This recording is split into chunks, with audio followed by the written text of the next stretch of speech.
क्या आप जानते हैं आज के बिहार में एक ऐसा रहस्य दफन है जिससे महाभारत का इतिहास बदल गया था। एक ऐसा सम्राट जिसने भगवान कृष्ण को भी मथुरा छोड़ने पर मजबूर कर दिया था। आज हम जानेंगे मगध के उस चक्रवर्ती सम्राट जरासंध के बारे में।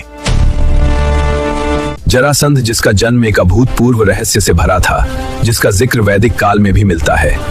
2 टुकड़ों में पैदा हुए बालक को जब जरा नाम की राक्षसी ने जोड़ा, तब शुरू हुआ मगध का एक नया युग। उसने अपनी राजधानी बनाई गिरिव्रज, जिसे आज हम राजगीर कहते हैं, जहां की दीवारें आज भी हैरान करती हैं। जरासंध सिर्फ राजा नहीं था, उससे जीतना असंभव था। कंस की मृत्यु के बाद जरासंध ने मथुरा पर 17 बार आक्रमण कर कृष्ण को चुनौती दी। उसकी शक्ति इतनी प्रचंड थी कि स्वयं कृष्ण को भी यादवों के साथ मथुरा छोड़कर द्वारका जाना पड़ा। वह एक चक्रवर्ती सम्राट बनने को तुला था उसने, और 5 और राजाओं की तलाश में था। जरासंध का अंत करना इतना आसान नहीं था, इसलिए कृष्ण, भीम और अर्जुन ने एक गुप्त योजना बनाई। ब्राह्मणों के वेश में तीनों जरासंध के दरबार पहुंचे और फिर शुरू हुई शब्दों की वो जंग। अंततः जरासंध निध का महाबली अब खुद मौत को ललकारने चला था। 13 दिनों तक चले उस भयानक मल्ल युद्ध ने धरती को भी थर्रा दिया था। जब भीम थकने लगे, तब कृष्ण ने एक तिनके से जरासंध के जन्म का रहस्य खोल दिया। भीम ने जरासंध के शरीर को 2 टुकड़ों में चीर दिया और दिशाएं बदलकर फेंक दिया। मगध के काल का अंत हुआ। जरासंध की मृत्यु के बाद सभी बंदी राजाओं को मुक्ति मिली। मगध का अंधकार युग समाप्त हुआ।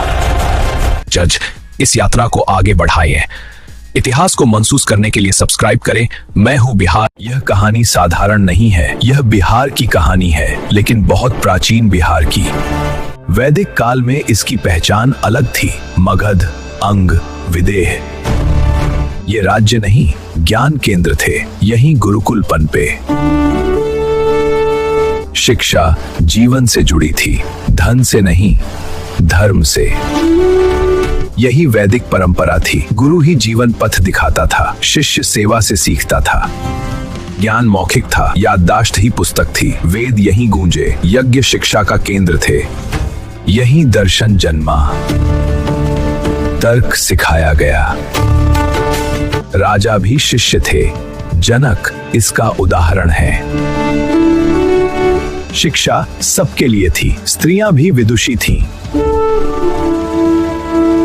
गर्गी का तर्क अमर है, मैत्रेयी का ज्ञान गहरा था।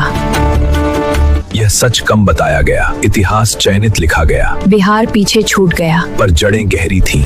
गंगा जीवन रेखा थी, कृषि विकसित थी, ऋतु ज्ञान स्पष्ट था, खगोल विद्या ज्ञात थी, समय की गणना हुई, गणित जीवन से जुड़ा था, समाज संतुलित था, आश्रम व्यवस्था थी, त्याग सर्वोच्च था। यही वैदिक बिहार था। नैतिकता शिक्षा थी, प्रकृति पूज्य थी, वन संरक्षित थे, नदियां जीवन थीं, हिंसा न्यूनतम थी, ज्ञान फैलता गया पीढ़ियों तक। मगध उभरने लगा। अंग भी महत्वपूर्ण था।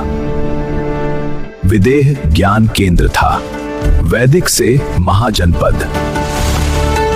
निरंतरता बनी रही। बौद्ध काल आया, पर जड़ें वैदिक थीं। नालंदा की नींव।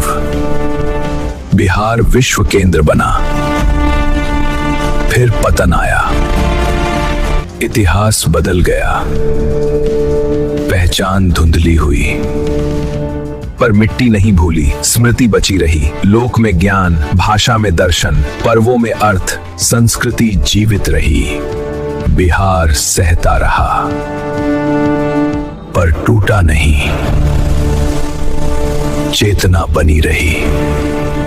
आज भी इसी धरती में। यही असली बिहार है, किताबों से बड़ा, समय से परे, जिसे समझना होगा नए दृष्टिकोण से। इतिहास को महसूस करें, सिर्फ पढ़े नहीं, जिए इसे। और यह कहानी जारी है जब तक याद रखी जाए और समझी जाए। यही उद्देश्य है इतिहास को जीवित रखना, ताकि पहचान न खोए। क्योंकि बिहार भारत की आत्मा है। जज, इस यात्रा को आगे बढ़ाएं। इतिहास को महसूस करने के लिए सब्सक्राइब करें। मैं हूं बिहार।